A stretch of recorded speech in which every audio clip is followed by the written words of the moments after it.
This channel does not promote any violent, harmful, or illegal activities. All content provided by this channel is meant for an educational purpose only. তো সদস্যরা তো সেখানে আসছেন কিন্তু শনি এবং রবিবার।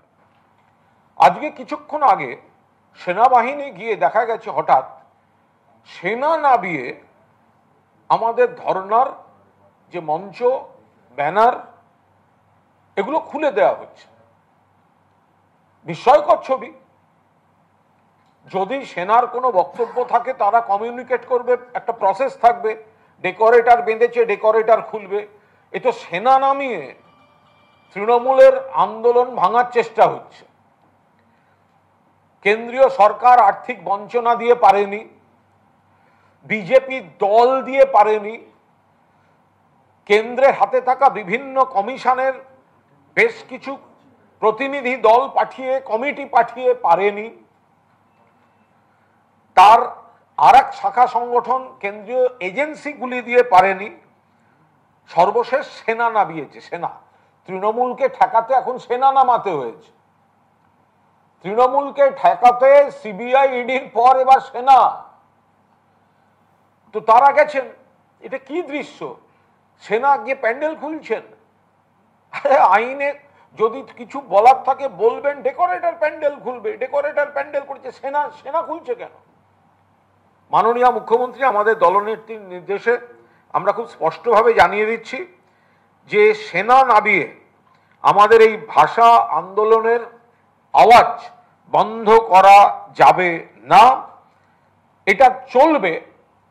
ওরা যদি ওখানে অকারণ সংঘাত তৈরি করতে চায়, আমরা কোনো প্ররোচনায় পা দেব না। আমাদের প্রত্যেকটি কর্মসূচি আমরা রানী রাসমণি রোডে, যেটা কলকাতা পুলিশের অধীনে, আমরা রানী রাসমণি রোডে আমাদের কর্মসূচিগুলি কন্টিনিউ করব। কিন্তু তার পাশাপাশি আমরা জনতার দরবারে যাব।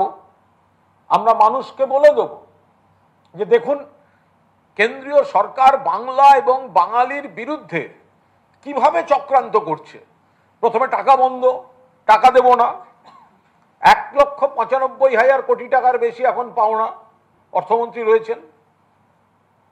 এরপরে আরম্ভ হলো সব টিম পাঠাও, মানবাধিকার কমিশন, মহিলা কমিশন, তারপর বিভিন্ন দপ্তর থেকে টিম পাঠাও, তারপরে সিবিআই, ইডি, এনআইএ দিয়ে হ্যারাস করো।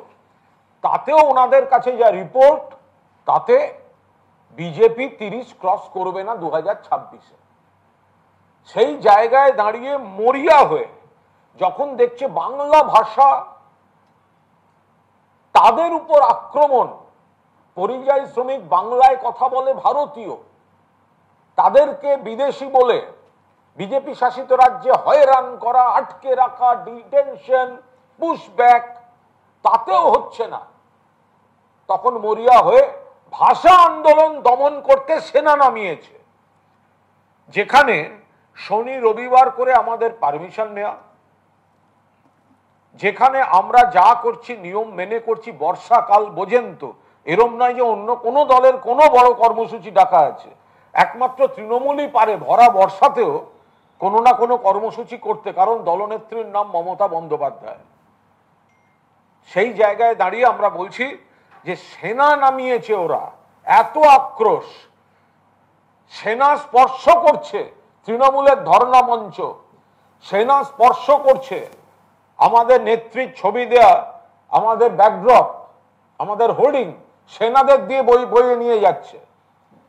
এর কড়ায় গন্ডায় জবাব 2026 সালের ভোটে হবে, কিন্তু আমরা ওদের কোনো প্ররোচনায় পা দেব না।